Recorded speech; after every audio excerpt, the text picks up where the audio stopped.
깊어가는 가을 10월 셋째 주 우리들에게 주시는 은혜의 말씀은 로마서 8장 29절에서 30절 말씀입니다. 로마서 8장 29절에서 30절 말씀. 자, 다 찾으신 줄 알고 같이 한 목소리로 봉독하겠습니다. 시작. 하나님이 미리 아신 자들을 또한 그 아들의 형상을 본받게 하기 위하여 미리 정하셨으니 이는 그로 많은 형제 중에서 맏아들이 되게 하려 하심이니라. 또 미리 정하신 그들을 또한 부르시고 부르신 그들을 또한 의롭다 하시고 의롭다 하신 그들을 또한 영화롭게 하셨느니라. 아멘. 그리스도의 형상을 본받는 자라는 제목으로 차명근 목사님께서 말씀을 전해드리겠습니다. 모두 내게로 오라 부르시는 주님, 이 시간 사람에게 실망한 자, 깊은 슬픔에 빠진 자, 갈 길 몰라 헤매는 자, 수고하고 무거운 짐진 자, 어둠 속에 있는 자 다 불러주시고 주의 영광을 보는 시간 되게 하여 주시옵소서. 주의 평안을 더하여 주옵소서. 감사드리며 우리 주 예수 그리스도의 이름으로 기도합니다. 아멘. 너무 아름다운 주일 아침입니다. 하나님께서 오늘 말씀을 통해서 주의 영광을 보는 그런 시간 되게 하시길 바랍니다. 오늘 예배 이 설교를 준비하면서 주님의 영광을 보는 것이 우리의 삶에 참 중요한 것이다. 우리의 삶에 여러 가지 문제가 있지만 그것을 보는 것이 아니라 그때마다 주의 영광을 볼 때 참된 하나님의 은혜와 참된 생명의 길이 열린다는 것을 기억하시길 바랍니다. 그래서 오늘은 예수님의 영광에 대해서 제가 기도하면서 설교 준비를 하면서 주님이 저에게 주신 주님의 영광에 대해서 나누고자 합니다. 왜 그러냐면 주님의 영광을 바라볼 때 그의 형상처럼 우리가 바뀌기 때문에 그렇습니다. 네, 주의 영광을 볼 때 그와 같은 형상으로 변화될 것이다. 우리가 주의 형상을 규정해 놓고 열심히 노력해서 바뀌는 것이 아닙니다. 주의 영광을 볼 때 성령께서 그와 같은 형상으로 변모시켜 가실 것입니다. 그래서 오늘 주의 영광을 쭉 보게 될 것입니다. 그래서 각자에게 주신 상황들이 있고 그 상황에 맞는 하나님의 말씀들이 주시고자 하는 레마의 말씀들이 있을 겁니다. 설교를 준비할 때 제 마음이 막 뜨거워질 때가 많아요. 한 주도 뜨거워지지 않은 적이 없습니다. 그때는 하나님께서 이 말씀을 통해서 역사하실 부분이 있다라는 그러한 계시로 저에게 받아들여져요.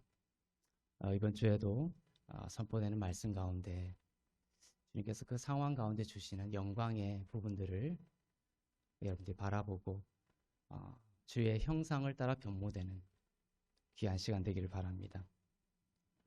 예수님은 십자가의 삶을 통해서 말할 수 없는 영광을 보여주셨습니다.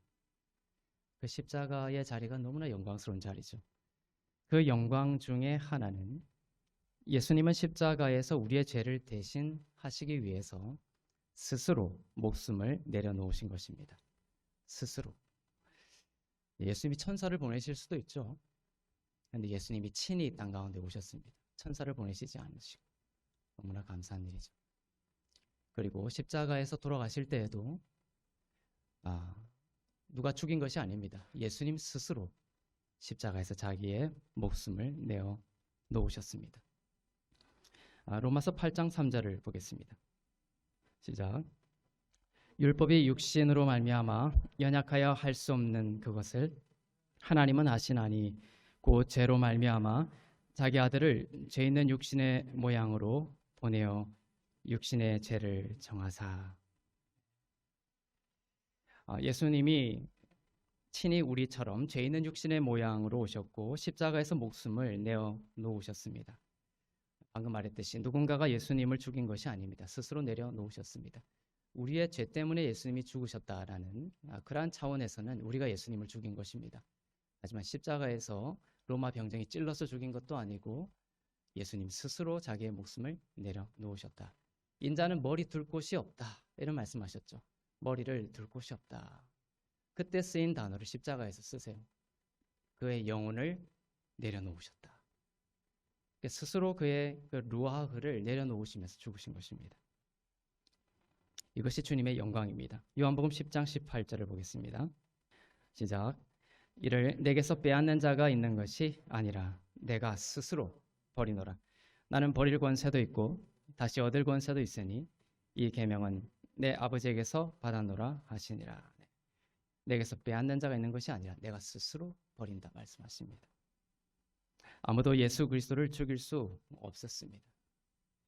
성경에 보면 사람들은 돌로 예수님을 쳐서 죽이려고, 요즘 요한복음을 우리가 성경 공부하고 있지만 많은 사람들이 돌로 예수님을 쳐서 죽이려고 하죠. 하지만 예수님을 죽일 수가 없었다. 그 때가 이르지 않았기 때문에.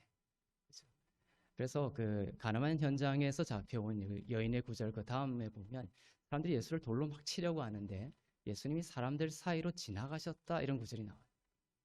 너무나 신기하지 않습니까? 돌을 들고 죽이려고 했어요. 그런데 사람들 사이로 지나가셨다, 이렇게 번역이 되어 있지만 메소스라는 단어를 쓰세요. 메소스라는 단어가 뭐라고 했습니까? 정중앙, in the midst of.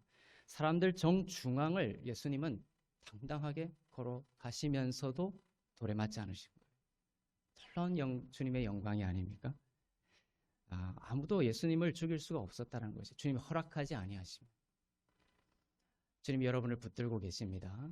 주님이 허락하지 아니하시면 어떠한 어둠의 권세도 여러분을 삼키지 못할 줄로 믿습니다. 그 주님의 영광입니다.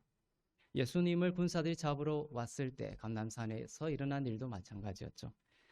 요한복음 18장 3절에 보면 군대와 많은 사람들이 횃불과 몽둥이를 들고 주님을 잡으러 왔습니다. 누가 예수냐 물었죠. 내다. 누군가가 내가 예수다라고 지적하거나 밝히기만 하면 잡으면 되는 시점입니다. 그런데 예수님이 이렇게 말씀하시죠. 내가 예수다. 내가 예수다 이렇게 하지 않으시고 원어로는 에고 에이미 이렇게 하셨습니다. I am 에고 에이미, 나다. 그때 요한복음 18장 6절에 보면 사람들이 꼬꾸라졌다 이렇게 되어 있습니다. 잡으러 온 사람들이 예수님이 자신을 드러내시자 땅에 꼬꾸라졌습니다. 그냥 엎드린 것이 아닙니다. 경배하기 위해서 엎드린 것이 아닙니다. 그냥 예수의 그 영광이, 예수님의 그 존재가 드러나시니 예수님을 잡으러 왔던 모든 군사들이 땅에 그냥 처박힌 겁니다. 핍토라는 단어를 썼어요. 핍토, fall down. 그냥 땅에 확 떨어지는, 돌을 이제 잡았다가 내려놓으면 떨어지는 것처럼 꼬꾸라지는 것입니다. 주님은 그런 권세가 있으신 분이다. 그런 영광의 주님이십니다. 요한복음 18장 6절을 보겠습니다.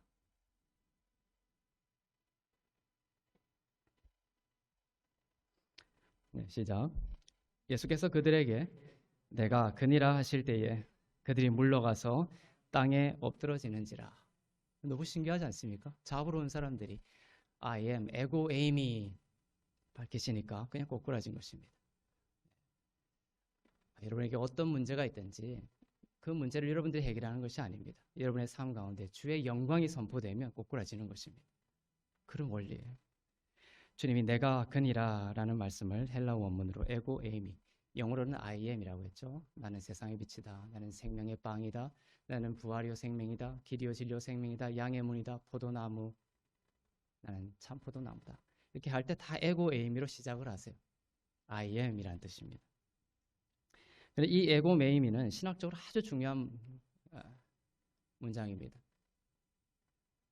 에고 에이미를 가지고 많은 논문들이 쓰여질 정도로 이 한 단어를 가지고, 문장을 가지고 중요한 것이죠. 이 에고 메이가 어디 나오냐면은 불붙은 그 가시떨기 나무 가지에서 모세에게 나타나셨던 하나님. 그 하나님이 모세가 누구시냐 물으셨을 때 그 불붙은 가시떨기 나무에서 하나님께서 자신을 드러내실 때 하신 말씀이에요. I am who I am. 그렇게 말씀하셨습니다. 그 말씀을 지금 히브리인들은 다 그렇게 알고 있어요. 그 I am who I am. 그것을 헬라 신약적으로 헬라인들이 어떻게 받느냐면 그 에고 에이미로 해석을 하고 있습니다. 예수님이 I am이라고 하신 것은 그냥 나는 이런 뜻이 아니죠. 모세의 그 가시떨기 나무에서 나타났던 그 하나님이 누구다? 나다라는 말씀이세요. 나다. 그래서 I am who I am, 그것은 또 야훼라는 단어로 말할 수 있습니다. 예수님이 나는 스스로 있는 자이다, 이렇게 번역이 되어 있죠. 그런데 그것을 야훼라고 해석을 하고 있습니다. 신학자들은 야훼. 그래서 모세 그 가시떨기 나무에서 나타나셨던 그 하나님은 I am이란 단어로 말씀하셨지만 나는 야훼다라고 말씀하신 것과 같습니다. 야훼에 대해서 한번 이제 더 얘기할 기회가 있겠지만, 예수님도 군병들이 잡으러 왔을 때 나다라고 한 것은 내가 그 야훼다라고 말씀하신 것과 같습니다. 우리 성경에는 여호와라고 이제 번역이 다 되어 있죠. 그것은 유드 해 바브 해라는 4개의 히브리어 철자로 구성되어 있는 단어입니다. 야훼라는 단어가 유드 해 바브 해 5개 철자입니다. 그것은 유대인들은 너무나 거룩한 하나님의 이름이기 때문에 부르지 않았습니다. 부르면 죽을까봐, 잘못 부르면 죽을까봐 부르지 않았죠. 그래서 그 유드 해 바브라는 4개의 그 히브리어 철자를 히브리인들은 어떻게 읽었냐면 아도나이라는 단어로 바꿔서 읽었어요. 유대 바브헤라는 단어가 나오면 그것을 아도나이라는 명칭으로 바꿔 읽은 것입니다. 아도나이라는 것은 나의 주님, my Lord, 이렇게 바꿔 읽은 것이죠. 그 아도나이 밑에 그 모음기호가 있습니다. 원래 그 히브리어 원어는 모음기호가 없는데 후대에 그 모음기호를 붙였습니다. 그런데 그 아도나이 밑에 발음기호가 있습니다. 아, 오, 그 다음에 또 나이니까 아이라는 것이 있습니다. 그렇게 되죠. 그 약한 아 발음인 하테프 파타라는 그 발음 기호가 있습니다. 그리고 홀렘이라는 오 발음을 나타내는 기호가 있어요. 그리고 아 발음을 나타내는 그런 카메츠라는 발음 기호가 있습니다. 그 아도나이에 붙어 있던 그 발음을 그 유드해 바브해에 갖다 붙인 거예요. 그래서 어떤 이름이 됐냐면 저호바라는 것이 됐습니다. 무슨 뜻인지 아시겠죠?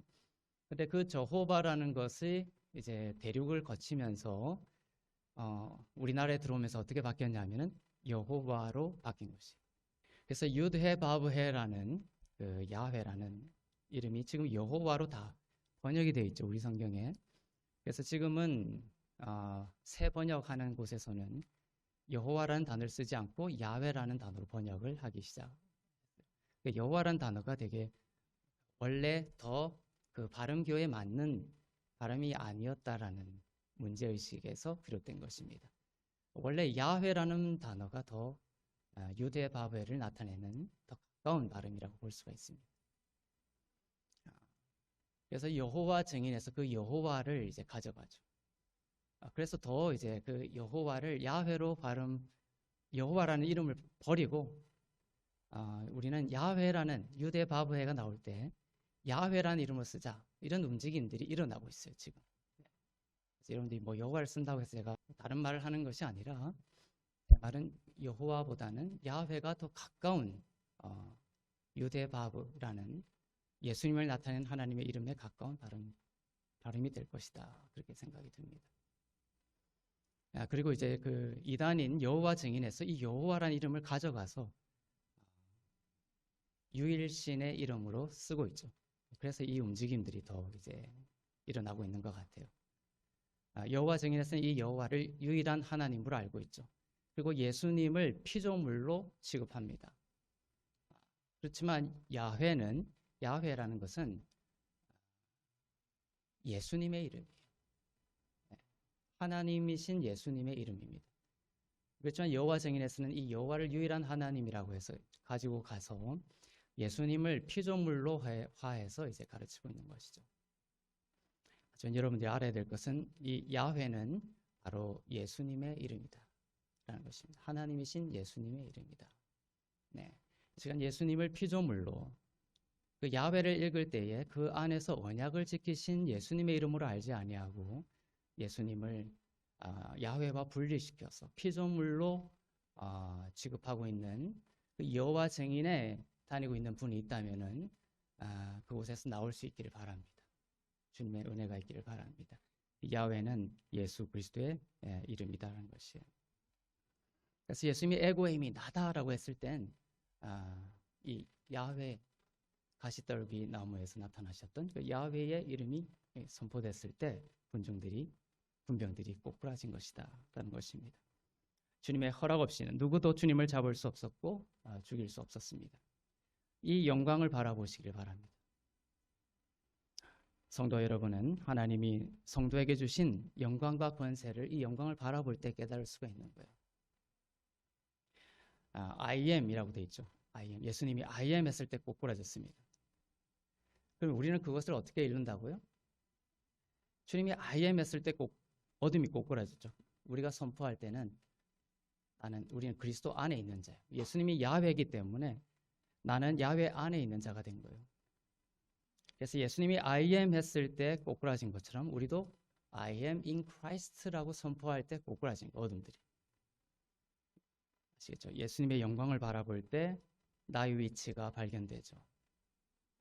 소크라테스는 너 자신을 알라 이렇게 말한 이유로 많은 사람들이 인류가 내 자신을 알기 위해서 공부해오고 연구해오고 했습니다. 하지만 사람은 우리 자신을 보므로 해서 절대 우리 자신을 알 수가 없습니다. 예수님을 볼 때 우리의 참된 내가 보이는 것이에요. 그래서 주의 영광을 계속 바라봐야 됩니다.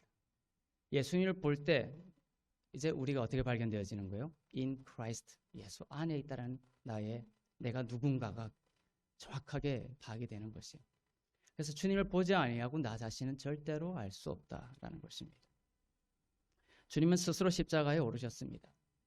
그런데 애매하게 또는 잘못을 해서가 아닙니다. 이유와 목적이 있었기 때문이죠. 우리가 다 양 같아서 각기 제 갈 길로 갔기 때문입니다. 하나님의 그 원수의 목소리를 우리가 듣고 따라갔기 때문이죠. 이사야서 53장 6절을 보겠습니다. 시작. 우리는 다 양 같아서 그릇 행하여 각기 제 길로 갔거늘 여호와께서는 우리 모두의 죄악을 그에게 담당시키셨도다. 우리의 모든 죄악을 예수님께 담당시키셨는데 그 이유는 우리가 다 양 같아서 제 갈 길로 다 갔던 것이에요. 우리를 사랑하셨고 우리의 범죄함 때문에 예수님이 이 땅 가운데 오셨고 하나님의 아들에게 하나님께서 모든 우리의 죄짐을 짊어지게 하신 것입니다. 그리고 그 예수의 몸으로 우리 모두의 죄악을 제거하게 하셨습니다. 또 십자가의 영광은 이것이에요. 십자가 사역의 완전성입니다. 완전성. 불완전하지 않습니다. 예수님이 십자가에서 다 이루셨다라고 말씀하셨어요. 불완전하지 않다는 것입니다. 예수님이 십자가에서 쿨라라는 단어를 쓰셨어요. 예수님은 아람어를 쓰셨을 것입니다. 히브리어를 쓰셨을 수도 있는데 바벨론 그 포로 이후에 썼던 그 히브리어의 그 변형이 이제 아람어예요. 그래서 그 아람어도 거의 히브리어와 한 70%, 80% 이상 같습니다. 하여튼 예수님은 십자가에서 쿨라라는 한 단어를 쓰셨습니다. 다 이루셨다. 요한복음 19장 30절에서 그래서 그것을 헬라어로 테텔레스타이 이렇게 번역하고 있죠. 테텔레스타이. 다 이루었다. It has been finished. 그 헬라어에서 테테 이렇게 테텔레스타이라고 했죠. 그다음에 뭐 페페 이런 식으로 그 앞에 두 개가 같이 쓰이면 완료형을 말하는 거예요. 그래서 테텔레스타이. 그래서 이 완료형이라는 것이에요. 현재 완료형. 그래서 과거 한 시점에서 이루어진 한 사건이 영원토록 효력을 지속시키는 것이 완료형의 의미이죠. 그죠? 그래서 그 과거에 이루어졌던 그 효력이 불변하고 이어지는 것을 완료형이라고 합니다. 그래서 예수님이 쿨라라고 말씀하셨을 때 그것은 과거 한 시점에서 십자가에서 주님께서 십자가로 이루신 우리의 속죄, 우리의 죄를 사하시고 우리를 의롭게 하신 그 일이 뒤에 취소될 수 있다는 뜻이 아니라는 거예요. 영원히 그 효력이 지속된다는 것을 말씀하고 있습니다. 그래서 우리의 죄를 가져가시는 우리의 죄에 대한 값을 치르시는 십자가의 사역이 완전하다. 완전하다. 불완전하지 않다는 것입니다. 예수님이 그렇게 하셨고 나중에 그 예수님을 믿는 자들이 속죄를 했는데 우리의 인간의 어떠한 연약함으로 인하여 십자가에서 이루신 그 죄사함과 의롭게 하심의 사역이 취소되거나 무효화되거나 거두어지지 않는다는 것입니다. 아시겠죠? 주님의 십자가는 완전하고 우리는 그 완전한 사역의 기초 위에 서 있습니다. 우리는 넘어져도 이제 방주 안에서 넘어지는 것입니다. 방주 안에서 쫓겨나지 않는다는 것이에요. 아무리 육신의 정욕이나 어두움이 솟아나고 내가 크리스찬 같지 않는 모습이 폭로되면서 내 스스로 내 자신에게 실망하고 두려울 때가 있을지라도 여러분은 이제 방주 안에 있는 것입니다. 방주 안에서 넘어질 뿐이에요. 그때 주님의 영광을 다시 바라보시면 됩니다. 주님은 우리의 죄뿐만 아니라 질병과 병고와 모든 어둠을 가져가셨습니다. 그런데 이것을 믿지 못하는 사람들이 있습니다. 이 모든 것을 가져가신 것 바로 주님의 영광이죠. 모든 것을 가져가신 것도 우리가 바라봐야 할 주님의 영광입니다. 여러분의 어떠함이 중요한 것이 아닙니다. 중요한 것은 그분이 믿을 수 있는 분이신가죠. 여러분이 믿고 있는 그분이 누구이신가가 중요합니다. 그래서 우리는 그분의 영광을 계속해서 바라봐야 하는 것입니다. 주님의 영광은 또한 그를 믿는 우리에게 확실한 영생을 주신 것입니다. 요한일서 5장 13절 보겠습니다. 시작. 내가 하나님의 아들의 이름을 믿는 너희에게 이것을 쓰는 것은 너희로 하여금 너희에게 영생이 있음을 알게 하려 함이라. 너희에게 영생이 있다라는 것입니다. 예수를 바로 우리를 속량하신 하나님의 아들로 우리가 믿게 되면 여러분에게 영생이 있는 것입니다. 영생이 있을지도 모른다. 성경은 그렇게 말하지 않는다는 것이에요. 오늘 밤 죽으면 당신은 천국에 갈 자신이 있습니까? 요즘 유튜브에서도 그런 거 많이 묻고 또 많은 곳에서 이단들이 찾아와서 건네는 첫 질문이 이거죠. 오늘 밤 죽으면 천국에 갈 수 있습니까? 그러면서 그 자신의 당신은 얼마나 선한 삶을 살았습니까? 당신의 행동은 지금 어떻습니까? 당신의 조상과의 그 원한은 풀었습니까? 이런 식으로 인간의 어떠함으로 끌고 가면서 하나님이 주신 영원한 영생에 대한 확신을 무너뜨리는 것입니다. 그렇지만 성경은 예수를 믿으면 오직 그분의 십자가에서 하신 일 때문에 오직 믿음으로 영원한 생명을 주신다라고 말씀하고 있는 것이에요. 줄지도 모른다가 아닙니다. 예수 플러스 율법 아닙니다. 예수 플러스 행위 아닙니다. 오직 예수입니다. 성경이 그렇게 말씀하죠. 그러나 여러분이 오직 예수 그리스도만을 여러분들이 믿고 의지한다면 그 믿음의 많고 적음에 상관없이 그분의 영광 때문에 여러분은 확실히 영생을 얻고 천국에 갈 수 있는 것이죠. 가는 것입니다. 성경은 애매하거나 그 다음에 어떤 가능성을 다루지 않습니다. 성경은 가능성과 열심히 살면 끝까지 죽을 때까지 뭔가 여러분이 열심히 뭔가를 하면 그 죽기 전에 너희가 한 어떤 것을 보고 천국에 갈지 안 갈지를 판단하는 것이 절대로 아닙니다. 그것은 절대로 복음이 아닙니다. 성경은 예수 그리스도의 십자가로 주신 확실성을 다룹니다. 만일 여러분이 길을 잃었고 죽음에서 살아날 수 있는 단 한 번의 기회를 얻었는데 한 사람이 지나가길래 길을 물었어요. 그런데 그 사람이 말하기를 아마 쭉 직진해서 우회전하면 아마 뭐가 나올지도 모릅니다. 그리고 거기서 직진하다 또 좌회전하면 또 아마 뭐가 나올 거예요. 아마 확실히는 모르겠지만 이런 식으로 말한다면 여러분들 그 말을 믿으시겠습니까? 성경은 그렇게 말하지 않는다는 것이에요. 성경은 오직 예수를 믿으면 그분이 하신 일 때문에 여러분의 어떠함이 아닙니다. 예수님이 하신 일 때문에 영생을 얻는 것이 확실하다라고 말씀합니다. 영생은 천국보다 높은 것입니다. 영원히 사는 것이 영생의 본질이 아닙니다. 아이오니오스 조회, 영생. 아이오니오스라는 것은 eternal, 조회라는 것은 생명입니다. life. 그래서 영생은 아이오니오스 조회, 영원한 생명입니다. 그래서 이 아이오니오스가 eternal, 영원하다는 뜻을 가지고 있기 때문에 영생을 주셨다라고 하면 우리가 그냥 불멸 영원히 사는 어떤 시간적으로 확장된 개념으로 생각하기가 쉬워요. 물론 영원히 사는 것이 그 안에 포함되어 있긴 합니다. 하지만 영생의 본질은 영원히 사는 것이 아니라는 것이에요. 지옥에 떨어진 지옥의 삶은 영원합니까? 안 합니까?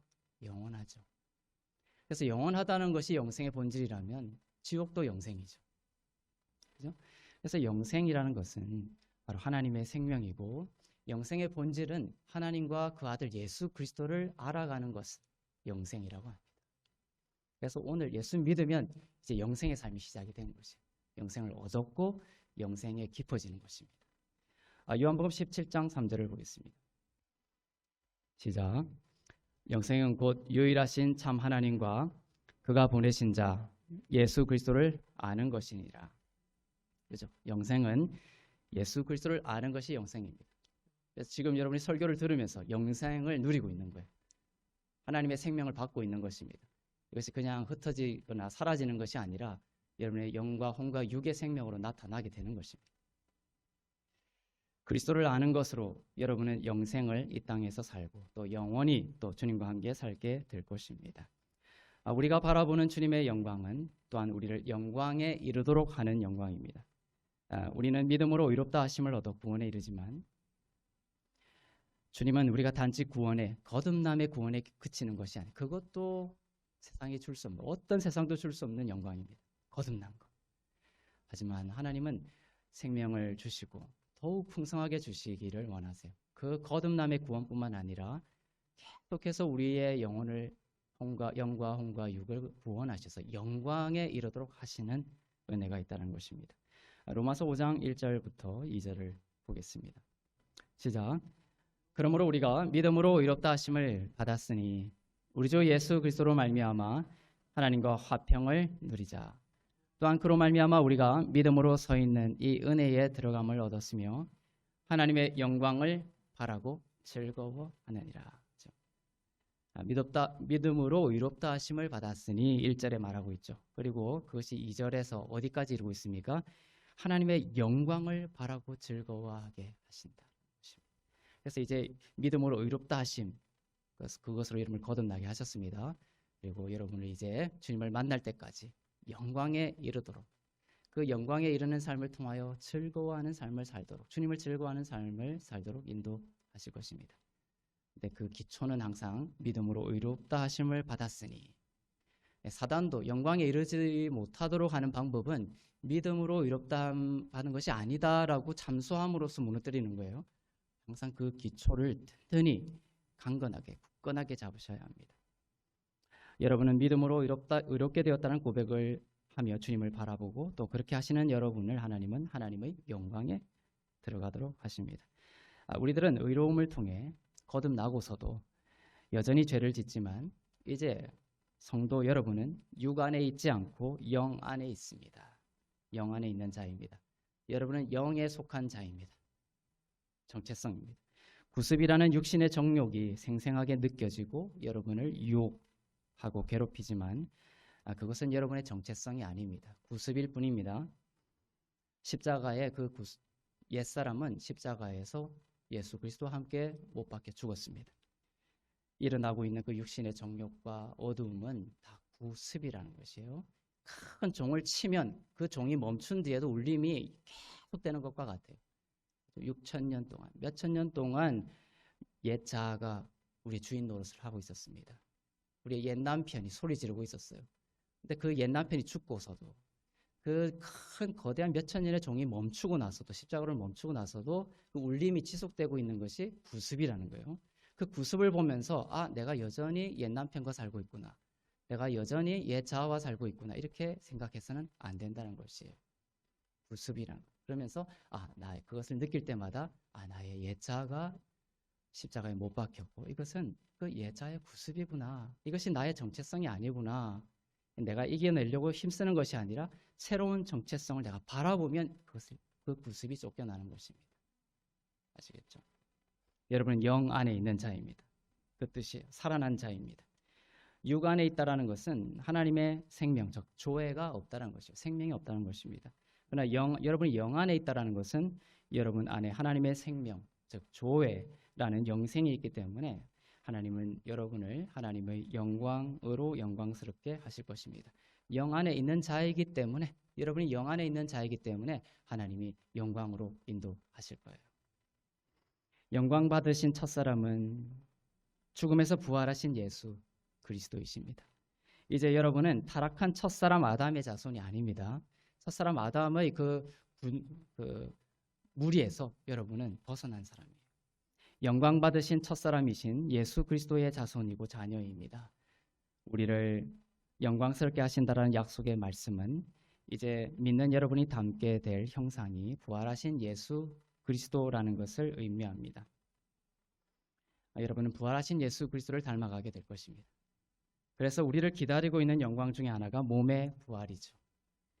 부활하신 주님과 똑같은 몸을 입게 될 것입니다. 누가복음 24장 39절을 보겠습니다.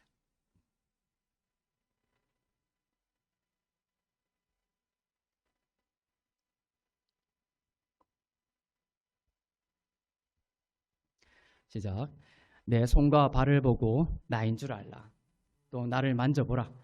영은 살과 뼈가 없으되 너희 보는 바와 같이 나는 있느니라. 예수님이 부활하신 이후에 말씀하신 거예요. 영은 살과 뼈가 없죠. 그런데 예수님은 부활하신 예수님은 살과 뼈가 있는 몸을 가지고 있는 것이에요. 그러면서 이걸 만져보라는 거예요.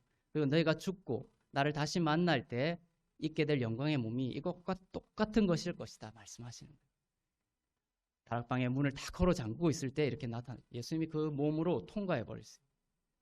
잠근 문을 통과하시고 나타나셨어요.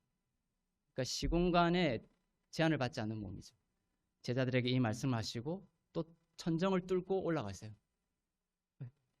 온 우주가 이 영광의 몸의 무대가 되는 것입니다. 여러분이 입게 될 이 몸이 바로 이 몸이에요. 얼마나 영광스럽습니까? 주님은 영만 있으신 것이 아니라 몸을 입고 계십니다.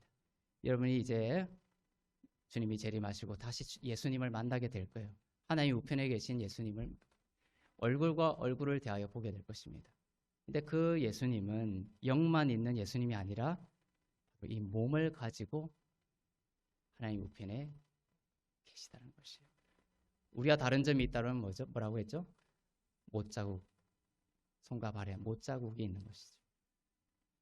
그래서 하늘에 가서 누가 예수님인지 우리가 알아보는 방법은 우리가 똑같은 몸을 입고 있지만 그 손과 발에 못자국이 있는 영광의 몸을 가지고 계신 분이 바로 예수님이신 것입니다.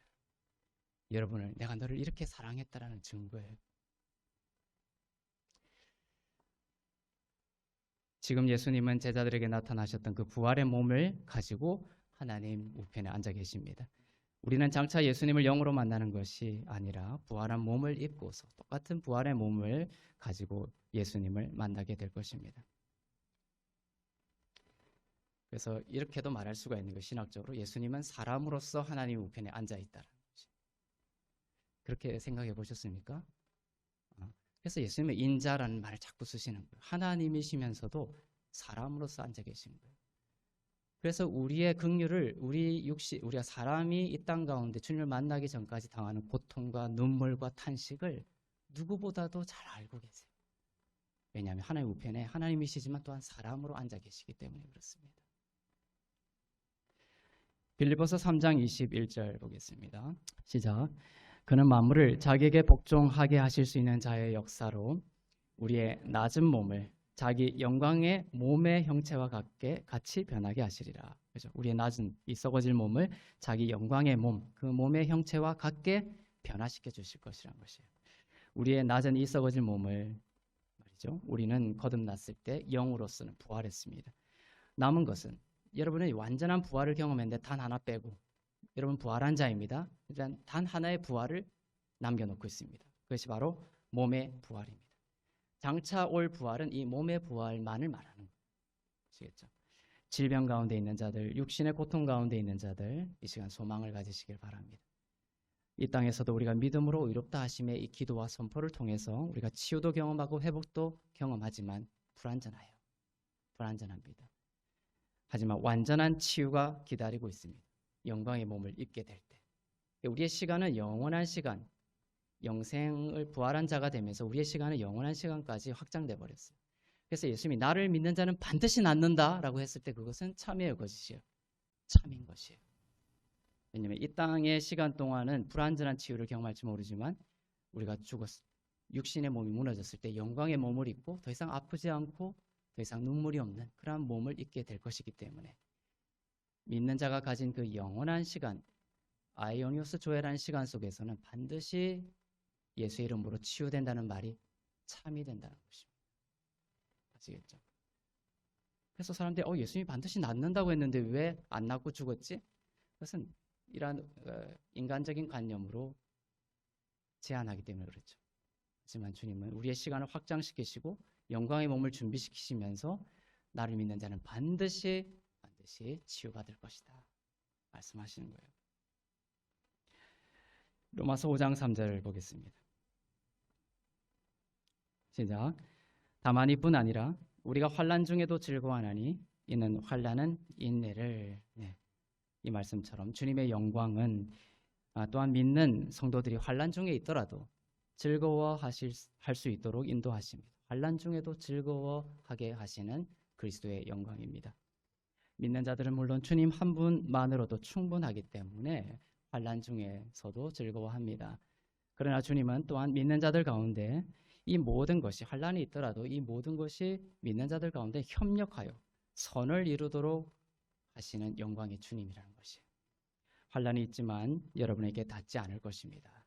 시편 91편 말씀처럼 원수가 여러분에게 돌을 던질 거예요. 그 돌이 여러분을 죽이는 것이 아니라 이제 협력하여 선을 이루신다는 말씀은 뭐냐면 원수가 비록 돌을 던질지라도 그 돌이 쌓인 그 돌을 딛고 여러분 더 높은 곳으로 날아오르게 될 것입니다. 그것이 협력하여 선을 이루시는 거예요. 성장하고 자라게 될 것입니다. 로마서 8장 28절을 보겠습니다. 우리가 알거니와 하나님을 사랑하는 자 곧 그의 뜻대로 부르심을 입은 자들에게는 모든 것이 합력하여 선을 이룬다. 모든 것이 협력하여 선을 이룬다.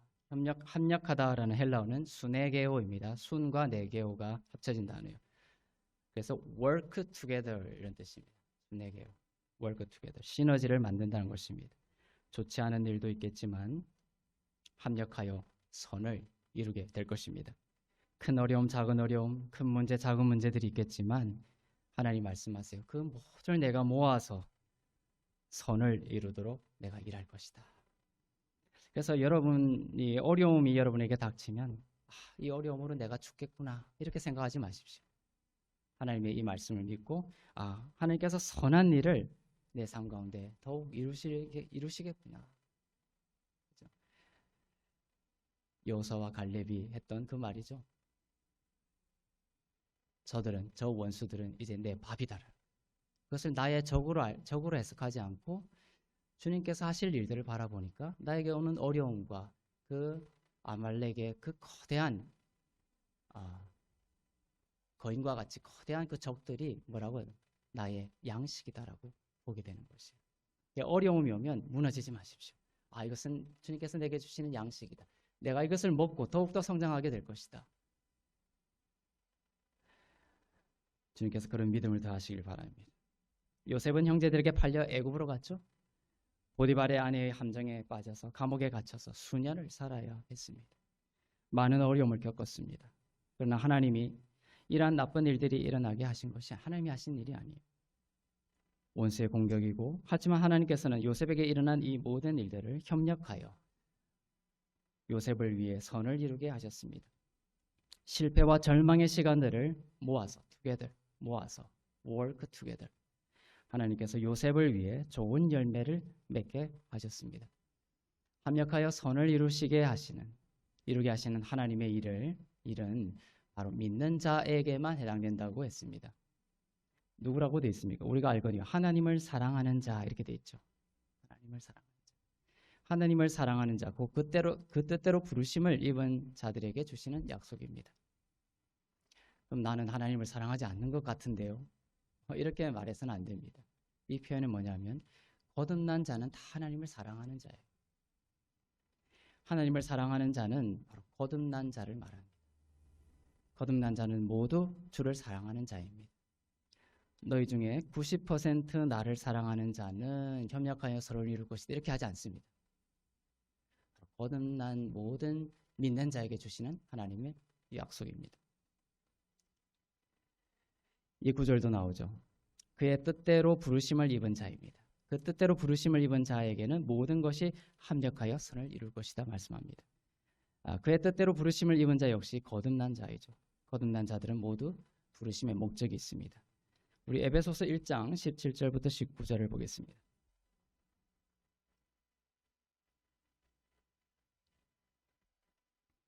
시작. 우리 주 예수 그리스도의 하나님 영광의 아버지께서 지혜와 계시의 영을 너희에게 주사 하나님을 알게 하시고 너희 마음의 눈을 밝히사 그의 부르심의 소망이 무엇이며 성도 안에서 그 기업의 영광의 풍성함이 무엇이며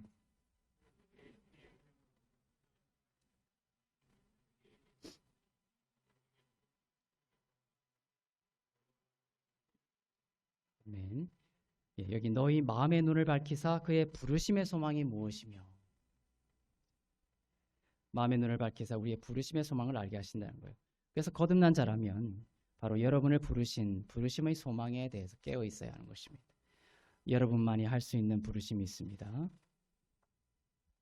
이처럼 거듭난 자들은 모두 부르심이 있는데도 불구하고 그 부르심의 소망 가운데 있지 않다면 하나님께는 잃어버린 바 된 것이죠. 거듭나지 않은 자도 잃어버린 자이지만 거듭난 이후에도 이러한 부르심을 따라 이 땅 가운데 주님께서 여러분을 끌고 인도해 가시는데 이 부르심에 대해서 알지 못하고 있다면 그것도 하나님께는 하나의 잃어버린 바 된 것과 같다라고 볼 수가 있습니다. 그러나 하나님은 그럴 때 그저 하나를 잃어버렸네 이렇게 손실 처리하지 않으시고 잃어버린 한 양을 찾을 때까지 찾아다니십니다. 하나님은 여러분을 향한 부르심이라는 목적이 있습니다. 하나님은 여러분이 얼마나 잘하나 무엇을 잘하나를 관찰하셨다가 부르심의 목적을 주시는 분이 아닙니다. 여러분이 모태에 있을 때부터 이 목적을 주셨습니다. 바울의 고백도 그랬죠. 갈라디아서 1장 15절을 보겠습니다. 시작. 그러나 내 어머니의 태로부터 나를 택정하시고 그의 은혜로 나를 부르시니가. 어머니의 태로부터 나를 택정하시고 바울이 태어나서 선한 일을 한 적도 없죠. 악한 일을 한 적도 없지만 선한 일을 한 적도 없습니다. 아무것도 하기 전에 어머니의 태중에서 바울을 택정하셨습니다. 그리고 은혜로 부르셨어요. 그때부터 이 사울이 바울 되기 전에 얼마나 많은 크리스천들을 죽였습니까? 교회를 죽이고 성도들 죽일 때 예수님이 나타나셔서 나를 죽인 거다라고 말씀하셨죠. 계속 일평생 예수님을 죽이는 삶을 살았던 사울이었죠. 그가 다메섹에서 부활의 주님을 만나고 바울이 됐습니다. 그런데 그 바울이 사도가 되고 예수님을 믿고 사도가 되고 하나님의 나라를 위해서 이렇게 세워지는 그러한 부르심의 목적은 바로 이렇게 모태에서 어머니의 태중에서부터 하나님이 그렇게 정하신 바가 있었다라는 것입니다. 태어나기도 전에 하나님의 지혜대로 택하신 것입니다. 우리의 어떠함을 보고 하나님이 택하신다라면 하나님이 거듭남에 대한 택함을 줄 사람은 아무도 없을 것입니다. 멸망당할 모든 죄인 중에서 하나님의 지혜대로 택정하신 거예요. 로마서 1장 1절을 보겠습니다. 시작. 예수 그리스도의 종 바울은 사도로 부르심을 받아 하나님의 복음을 위하여 택정함을 입었으니. 그렇죠? 사도로 부르심을 받았고 택정함을 입었는데 그것이 아까 말씀과 합치면 모태에서부터 태어나기도 전에 모태라고 되어 있지만 사실은 창세 전부터 바울은 그러한 부르심의 택정함을 입었던 것입니다. 바울은 다메섹에서 바로 이처럼 예수를 죽이러 다니던 자였지만 부활의 주님을 만나고 바울이 됐다고 그랬죠. 누가 바울이 예수 믿을 거라고 상상이나 했겠습니까? 세상 다 변해도 이 사울만은 절대로 예수 믿지 않을 것이다. 다 그렇게 생각했을 겁니다. 그렇지만 그 사울이 주님을 만나자, 부활하신 주님을 만나자, 그 사울이 바울이 된 것입니다. 바리새인 중에 바리새인이고 최고의 지식인으로 존경받던 자였습니다. 그러던 그에게 진리가 찾아오자 바울은 모든 것이 달라졌습니다. 이전과 같지 않게 되었습니다. 바울이 예수 믿게 된 것은 결코 바울 때문이 아니죠. 하나님의 택정하심이 먼저 있었고 하나님이 바울의 인생 가운데 일하셔서 합력하여 선을 이루도록 역사하셨던 것입니다. 여러분이 하나님께 반역하는 삶을 살다가 예수 믿고 눈물을 흘리게 된 것도 마찬가지입니다. 하나님을 멀리 떠났던 그 모든 것들을 하나님이 합력하여서 예수 믿는 선으로 인도하신 것이에요. 바울이 거듭나고 부르심을 깨닫게 되자 그가 추구하게 된 것은 이제 하늘의 것이 되었습니다. 하늘의 기쁨이 그의 추구가 되었습니다. 부의 축적을 통한 성취는 이제 그렇게 대단한 가치가 아니다라는 것을 알게 되었습니다. 비록 작은 것일지라도 그것이 주 안에 있는 것이면 큰 것임을 깨닫게 되었고 비록 많은 것일지라도 주 안에서가 아니면 그것은 아무것도 아니다라는 것을 깨닫게 된 것입니다. 갑자기 알게 된 것이에요. 여러분이 위대한 복음을 위해 부르심을 받은 것은 진리입니다. 여러분의 마음은 이제 재물이나 부나 명예나 죄를 통한 쾌락으로 만족시킬 수 없는 새로운 생명체가 되었습니다. 이제 여러분이 거듭나고 새로운 피조물이 되었기 때문에 영 안에 있는 자가 되었고 여러분이 아무리 이제 죄 가운데 쾌락을 이제 누릴 수 있는 그러한 삶에 거할 수는 있어요. 하지만 이제는 영 안에 있는 자이기 때문에 그 삶을 견딜 수가 없는 그런 새로운 피조물이 된 것입니다. 세상의 물질적인 것이 여러분을 만족시킬 수가 없습니다. 이제 거듭난 이후에 그런 삶으로 한번 돌아가 보십시오. 밤에 너무너무 괴롭습니다. 이 거듭난 새로운 생명체의 이 영을 그것이 만족시키지 못하거든요, 이제. 그래서 여러분 여기서 예배하고 있는 이유도 그거예요. 이제 여러분의 생명의 빵은 세상의 빵이 아니라 뭡니까? 주님의 빵입니다. 주님이기 때문에, 주님이 여러분의 먹을 양식이기 때문에 그렇습니다. 높은 부르심 가운데 택정함을 입은 자들입니다. 이렇게 부르심을 받은 자들은 하나님께서 협력하여 선을 이루게 하심을 믿으시길 바랍니다.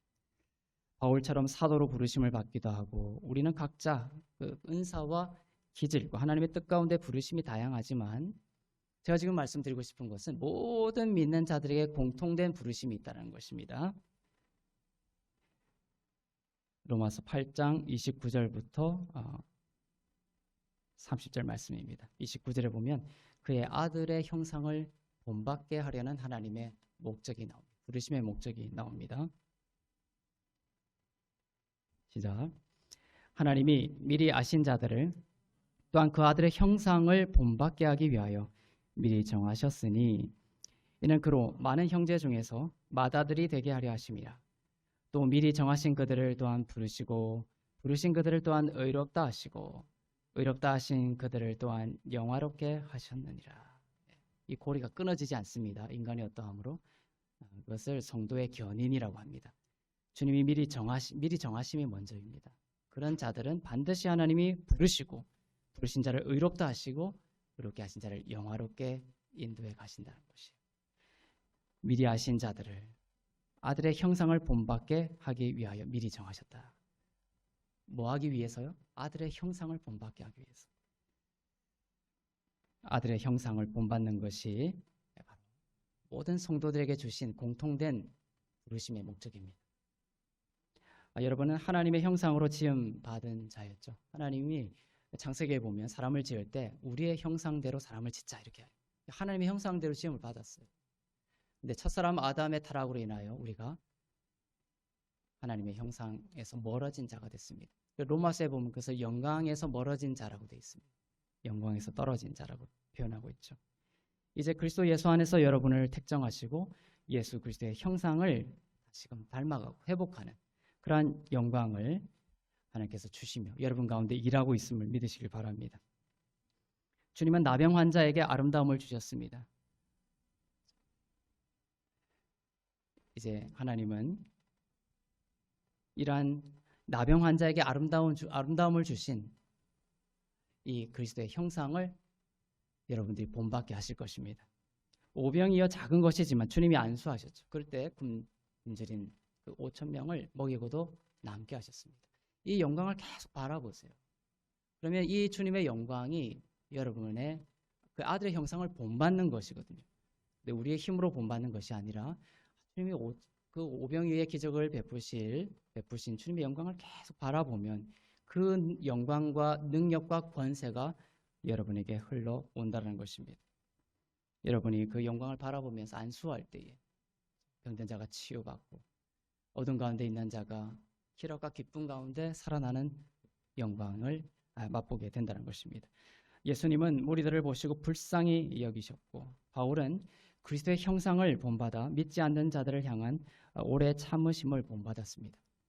바울이 오래 참으려고 애쓴 것이 아닙니다. 바울의 고백은 뭐냐? 바울이 해산할 때 얼마나 상고가 큽니까? 한 사람을 거듭나게 하고 영광에 이르도록 우리 믿는 자들이 옆에서 기도하고 돕고 선포하고 먹이고, 이것이 해산의 고통이라는 것이에요. 오래 참음이 필요합니다. 근데 바울이 자기 힘으로 그렇게 한 것이 아니라는 거예요. 그리스도의 형상을 그렇게 닮으려고 애쓴 것이 아니라 뭐냐면 그리스도의 우리를 향한 오래 참으심을 바울이 바라봤기 때문에 그렇습니다. 디모데전서 1장 16절입니다. 시작. 내가 긍휼을 입은 까닭은 예수 그리스도께서 내게 먼저 일체 오래 참으심을 보이사 후에 주를 믿어 영생 얻은 자들에게 본이 되게 하려 하심이라. 그렇죠? 예수 그리스도께서 내게 먼저 오래 참으심을 보이셨다는 것이에요. 내가 누구에게 오래 참지 못하고 분노하고 정죄하고 용서하지 못하고 이런 게 있잖아요. 그렇지만 나의 영적인 욕망은 뭡니까? 영적인 거룩한 욕망은 뭡니까? 그리스도를 닮아가기를 원하는 거예요. 용서하기를 원하고 오래 참기를 원하고 베풀기를 원하고. 그럴 때 바울처럼 하시기를 바랍니다. 예수 그리스도의 영광을 바라보는 것이에요. 예수님이 나에게 얼마나 오래 참으셨는지 그 영광을 계속 묵상하고 바라보면 그 예수 그리스도의 그 형상, 오래 참음의 형상이 나에게서 생명으로 흘러나오게 되는 것입니다. 나에게 사랑이 없죠. 자녀에게 줄 사랑도 없고 남에게 줄 사랑도 없습니다. 그럼 내가 그 사랑을 짜내려고 하는 것이 아니라 주께서 나에게 하신 그 먼저 하신 사랑을 내가 바라보는 거예요. 1만 달란트 빚진 나에게 그의 목숨을 내어주시면서 주신 그 일체의 오래 참으심과 순종의 사랑을 내가 계속 바라볼 때 내가 타인을 향한 그 사랑이 성령을 통하여 창조가 되는 것입니다. 그리스도의 형상을 본받는 것은 창조의 영역입니다. 여러분들이 하는 것이 아니에요. 창조가 되기 위해서는 그건 초자연적인 일이에요. 그래서 초자연적인 것을 바라봐야 됩니다. 예수 그리스도의 영광을 바라봐야 되는 것입니다. 요셉은 자기 형제들이 자기를 팔아서 애굽에서 말할 수 없는 고초를 겪었죠. 하나님은 요셉의 고초들을 선으로 바꾸시고 애굽의 총리가 되게 하셨습니다. 그를 판 형제들이 얼마나 미웠겠습니까? 요셉이 이제 총리가 됐고 이제 2인자가 된 거예요. 모든 실권이 요셉에게 있었습니다. 복수를 하고 싶겠죠. 일반 사람 같으면.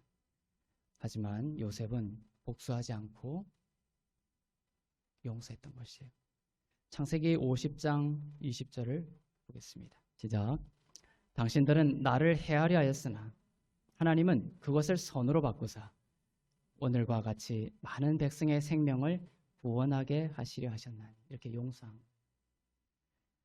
요셉의 마음에는 한 점의 복수심도 없었습니다. 물론 요셉은 성경에 나오는 모든 인물들 중에 유일하게 한 점의 오점도 없는 사람이에요. 그러니까 예수 그리스도를 가장 극명하게 상징하는 인물입니다. 요셉은 유대인 형제들에게 배척을 받고 이방 땅에 가서 이방을 구원하고 다시금 형제들을 구원하는 그 예수 그리스도의 패러다임을 그대로 쫓아가는 예수님이에요. 요셉은 하늘의 예수님이 바로 이 요셉이에요. 요셉을 볼 때는 예수님을 보죠. 물론 우리가 요셉처럼 한 점의 복수심도 없는 그런 삶을 살기는 불가능합니다. 하지만 우리의 삶을 그러한 삶으로 변모해 가도록 하실 거예요. 예수님이 어떠하신 우리를 향하여 아무런 우리가 예수님을 죽이고 못 박고 우리의 죄 때문에 그가 희생됐음에도 불구하고 주님은 오래 참으시사 우리에게 그의 생명을 주시고 생명을 주실 뿐만 아니라 풍성하게 주신다라고 하시고 우리가 주님을 섬기는 것이 아니라 내가 섬김의 종으로 왔다. 내가 온 것은 섬기려 하고 도리어 많은 사람들에게 나의 생명을 주기 위해서 왔다라고 말씀하시는 놀라운 주님의 사랑을 보실 수 있기를 바랍니다. 요셉은 당신들은 나를 해하려 하였으나 나는 하나님은 그것을 선으로 바꾸셨다라고 말하고 있는 거예요. 여러분, 누군가가 여러분에게 악한 일을 했습니다. 그것을 복수하려는 마음, 그러한 마음을 내려놓고 하나님을 바라보세요. 사람을 자꾸만 바라보지 말고 요셉처럼 당신이 나에게 그렇게 했지만 하나님은 이것을 선으로 바꾸시고 나를 많은 사람들에게 생명을 구하는 구원의 통로로 나를 선하게 빚어가실 거다라는 하나님과의 관계 속으로 들어가셔야 돼요. 사람에게 실망했습니까? 주님을 바라보시길 바랍니다. 그 사람 속에서 해결하려고 하면 해결이 안 됩니다. 절대로. 그 사람과의 관계 속에서 잃어버린 모든 것들을 주님께서 다 회복시켜 주실 거예요. 하나님과의 관계 속에서 선으로 바꾸어 주심으로 말미암아. 아들이신 그리스도의 형상을 본받는 것은 우리의 힘으로 되지 않습니다. 우리가 그리스도의 영광을 볼 때 우리는 그의 형상으로 변모됩니다. 성령께서 하시는 새 창조의 영역입니다. 우리 마지막으로 고린도후서 3장 18절을 보겠습니다. 이것은 아주 중요한 구문이에요. 왜냐하면 하나님의 그 형상, 하나님의 아들의 형상을 본받는 비밀이 여기에 있습니다. 어떻게 하면 내가 그리스도를 닮아갈 수 있을까? 질문하시는 분이 있다면 이 말씀을 깊이 묵상하세요. 주님의 영광을 바라보는 것을 통하여 변모된다는 것입니다. 자, 고린도후서 3장 18절 시작. 우리가 다 수건을 벗은 얼굴로 거울을 보는 것 같이 주의 영광을 보매 그와 같은 형상으로 변화하여 영광에서 영광에 이르니 곧 주의 영으로 말미암느니라. 영광에서 영광으로 그와 같은 형상으로 변화된다고 하죠. 그리스도를 하나님의 아들의 형상을 본받는 그러한 부르심으로 여러분들을 부르셨어요. 그리고 여러분의 삶을 그리스도의 아들, 하나님의 아들이신 그리스도의 형상을, 그의 영광을 닮아가는 그와 같은 형상으로 변화하여 영광에서 영광으로 이르게 하신다는 것입니다. 그 주체가 누구예요? 너희가 돼 있습니까? 아니면 주의 영으로라고 돼 있습니까? 주의 영으로. 성령께서 이 일을 하신다는 거예요. 그러니까 큐티 같은 거 하고 났을 때도 뭔가 적용점이 있으면 내가 이것을 반드시 오늘 해야지. 오늘은 이것을 위해서 내가 뭔가를 반드시 해야지. 결단하는 게 나쁜 게 아니라 이것을 하나님께서 성령께서 하신다라는 믿음이 있어요. 내가 하는 이것을 하실 수 있도록 주님 일하여 주시옵소서. 주께서 하는 것입니다. 그럼 우리는 뭘 해야 되는 거예요? 어떻게 되어 있습니까? 주의 영광을 보매. Beholding the glory of the Lord. 주의 영광을 바라보는 것을 통하여 우리는 주의 영광을 보고 주의 영이 우리를 영광에서 영광에 이르도록 빚어가신다는 것입니다. 분명히 이제 아셔야 되는 것이에요. 수건을 벗은 얼굴로 다 수건을 벗어야 합니다.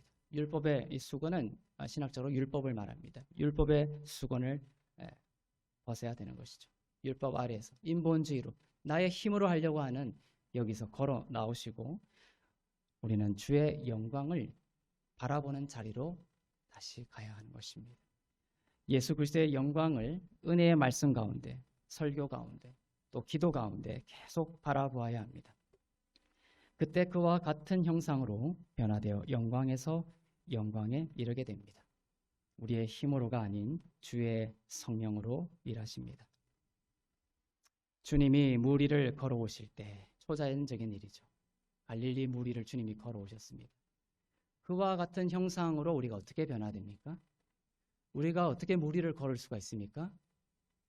베드로가 무리를 걸어야지 해서 온갖 과학적이고 모든 방법을 써서 걸은 것이 아니죠. 베드로가 어떻게 무리를 걸어서 주님의 형상같이 되었습니까?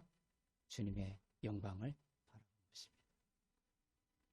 그 물 밑에는 베드로를 수장시키려는 수많은 어둠들이 있어요. 베드로를 삼키려고 하는 근심과 염려와 걱정과 두려움과 결핍과 질병과 이런 것들이 베드로를 계속 수장시키려고 밑으로 끌어들이고 있죠. 하지만 베드로는 그 무리를 걸었던 거예요. 이 문제에 집중해서는 안 된다는 것입니다. 여러분들이 해야 할 것은 바로 주의 무리를 걸어오신 주님을 바라보는 것입니다. 근심과 염려와 걱정과 두려움이 있으면 여러분의 시선을 다시금 주님의 사랑 어린 은혜가 풍성한 주님을 바라보는 곳으로 가실 수 있기를 바랍니다. 여러분은 아들의 형상을 본받는 자로 높은 부르심을 받았습니다. 그리스도를 본받게 하심으로 더욱 영광스럽게 하실 것입니다. 성령께서 이 일을 하실 것입니다. 성도들은 말씀 가운데 그리스도의 영광을 바라보십시오. 그분의 아름다움을 바라보실 수 있기를 바랍니다. 주님의 모든 아름다우심으로 여러분을 바로 그분과 같이 아름다운 형상으로 변모시키는 삶으로 주님께서 일평생 여러분과 함께 하시기를 주님의 이름으로 축원합니다. 기도하겠습니다. 사랑의 하나님 아버지, 감사합니다. 우리 삶에 주님의 영광이 가득하기를 원합니다. 세상 사람들은 본 것을 말하지만 영의 사람들은 믿음의 눈으로 없는 것 가운데 생명을 선포하는 자임을 믿습니다. 모든 것이 어두웠을 때 하나님은 왜 이렇게 어두워 말씀하지 않으시고 빛이 있으라 말씀하셨을 때 그 빛에 순종하여 빛이 생겼음을 믿습니다.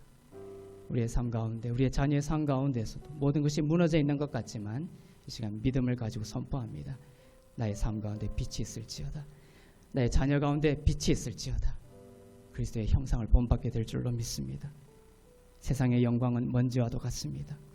사랑이 없고 사망과 정죄와 비난의 그늘이 드리워진 세상의 영광을 거두어 주시고 우리 영혼과 우리 삶과 우리 가정과 우리 교회에 오직 그리스도의 영광을 바라보게 하시고 그 영광으로 채워주시옵소서. 그리스도의 형상을 본받기를 원합니다. 그 부르심을 성령으로 역사하여 주시고 일평생 그리스도를 주목하고 그의 아름다우심과 그의 영광을 바라보고 은혜와 의의 진리 안에 머무는 저희 되게 하여 주시옵소서. 이제는 우리 주 예수 그리스도의 은혜와 하나님 아버지의 사랑과 성령님의 위로교통 새롭게 하심의 역사가 그리스도의 형상을 본받기를 원하며 일평생 주의 아름다우심과 주의 영광을 바라보기를 소망하는 주 안에서 이롭고 먹고 거룩한 교회 위에 흩어져 복음을 전하는 선교사님들 위에 나라와 민족들 위에 이제부터 영원토록 충만하시기를 간절히 축원하옵나이다. 아멘.